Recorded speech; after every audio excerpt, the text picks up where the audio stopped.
Okay, right, so this morning we've got three speakers, and we're going to slightly change the order. First up, I'm sure I won't need too much introduction, Rufus May and two of his colleagues? Yeah. And they're going to kick off this morning's session. One of the themes we put on this programme was about creative responses to distress. And they're going to demonstrate what that might look like. And I think I'll leave it there. Is that okay, Rufus? Yeah, great.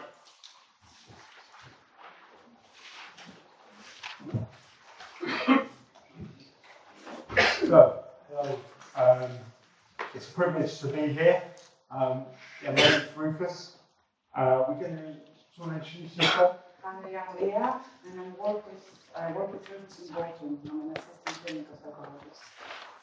Can you hear me? Yeah, great. A couple of weeks ago, I went to a radical herbalist gathering, which sounds like what it isn't. But I got really there was a lot of talk about social justice there. A lot of herbalists who work with protests, and that kind of partly inspired today's 10-minute slot. So really we want to share with you some work we're doing in Bolton inpatient setting, and with a woman called Anne-Marie, who's here in the audience. And so we're going to be talking a bit about some of the experiences she's been through and how we're trying to help her reconnect with her emotions. She feels very numb, very cut off, and hears voices all the time telling her to kill herself. And been feeling numb for many years. And so we're trying different approaches. We're just going to present some of the creative approaches and some of her writing I discovered through working with her. She writes poetry, and so I'm going to read some of that as well. So for anybody, look after yourself. So if it's too heavy, feel free to step out. You're the expert of what's good for you. So the first thing we're going to do is I'm going to read a poem that Anne-Marie wrote that really says how she feels pretty much all the time recently. I'm feeling like shit. I feel as though I'm in an endless pit. Will it ever change? I'm struggling to get through the day. It doesn't help with what the voices say. Will it ever change? I just think it would be better if I was dead. Then I wouldn't have these thoughts in my head. Will it ever change? I wish I didn't have to endure this torture. EUPD has no cure. Will it ever change? Will I always want to die? Will I ever be able to cry? Will it ever change? Will I always be detached from everyone and everything? Will I always feel like I'm just existing? Will it ever change?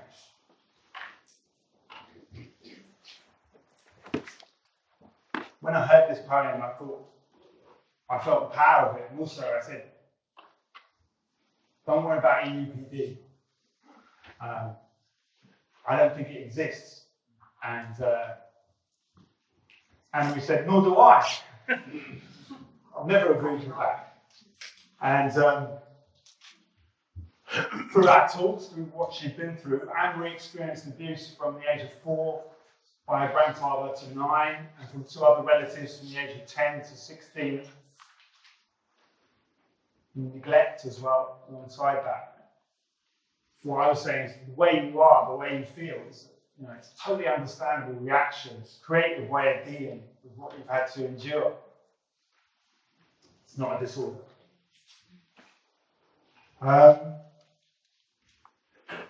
We've only got a few minutes, so we'd like to also read you a poem, a letter. So Leah's going to read. Is there anything you want to say, Leah? No?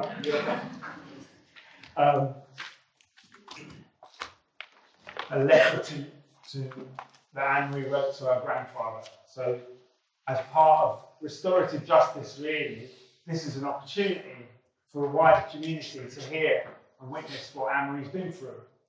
And Anne-Marie's even took one of her abuse experiences to court, but it was invalidated, and it was another layer of trauma, really, the way the court case was carried out. So I felt that this is an opportunity, really, to have a different experience of people witnessing and acknowledging it, perhaps. Can you hear me? To ground that, you've hurt me a lot and have caused me to have mental health problems. I hate you so much for what you did. I was too young to understand what you was doing was wrong. You took away my childhood beliefs at such a young age by telling me Father Christmas and Easter Bunny wasn't real. You have totally ruined my life to the point I just want to die. I can't remember everything that you did, but I have started to remember some things, and no little girl should go through that. You were supposed to love me and protect me. Instead, you used me for your own pleasure. What you did was so fucking wrong. I'm glad you're dead now. At least you won't be able to destroy someone else's life. You made out that you were such a good person to everyone else, when really, behind closed doors, you were the monster. I know that you had it hard in the prisoner of war camp, but it still doesn't excuse what you did. There are no excuses. What you did was vile. I wish I could have confronted you and asked you why. I nearly did once, but then Irene walked in, so I never. I will never be able to understand how you can do that to a child, or anyone for that matter. I've tried to think from the abuser, and that's why I made excuses up for why you did it. I know deep down that I shouldn't have done it, but it was my way of coping at the time. I should be very angry with you, but the truth is, I don't feel anything. I think that it is better that you're dead, so I don't have to see you, as that used to be a constant reminder of what you did. You used to always tell me it was special, and it was our secret. Then when I got older and realized it wasn't happening to my friends and kind of knew it was wrong, you told me if I told anyone, I would get taken away from my mom and dad. I believed you. So I didn't tell anyone and had to carry that secret around with me. You used to spoil me with sweets and toys, and as I got older, you used to bribe me. If I did what you wanted, you would buy me sweets or give me money. Basically, you used me for what you wanted. I'm going to go now, as another memory has just come in my head. What you did was sick, and now I'm left dealing with it.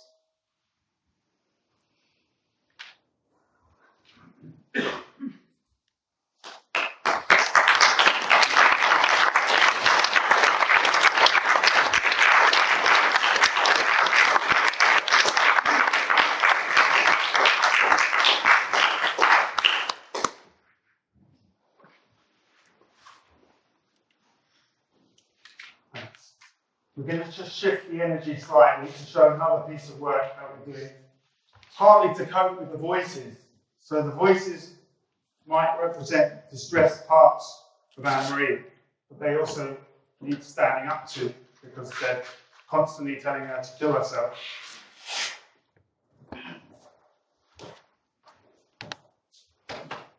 So we're not hitting the voices in this situation, but also, it's really good if you've been bullied to learn that you can now defend yourself. So exercise is useful. And connecting with the body is very important in recovery. So this is one way. It won't suit everyone, but can you give me a left jab? So have your hands up. So left with the left. That's it. So, no pressure. No pressure. Put your guard up. That's it. Right. Left. That's it. Right. Good. Left. That's it. Keep your guard up. Keep your guard up. So if I hit you like that, you can book it. That's it. Go on. Left. Go. Good. Good. Excellent. Okay, so I'm going to say some of the things the voices say to you. So you're playing Anne-Marie. Kill yourself. I won't. Kill yourself. I choose to live. A bit louder, please. I choose to live. Are you okay with this? Is this all right? It's not too much? No? Okay. Kill yourself. I choose to live. Kill yourself. I have a choice. Hang yourself. I want to live. Get a rope and hang yourself. I have a choice. You're better off. You know you're better off. I choose to live. Kill yourself. I choose to live. Give up. I want to live. Right, louder. Like you really believe in it. Kill yourself. I choose to live. Kill your emotions. I choose life. Die. I have a choice. Good. Now we'll just finish off with this. I'm going to just jab towards your face. I want you to bend it away, but not too much, okay? So that's it. So just jab. That's it. That's it. Good. You can do the same to me. Try and hit my face. Come on, properly. This is your chance. Finish it. Go. And now, just anyone that you've got some resentment for, hit them, knock them out. Put your whole body into it.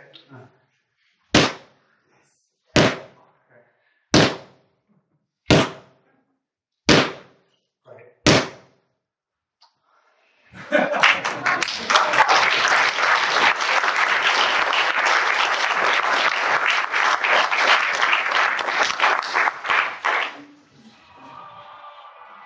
So, I guess we've got maybe those 5 minutes for questions. Is it all right if you just talk to the person next to you about how you feel hearing this?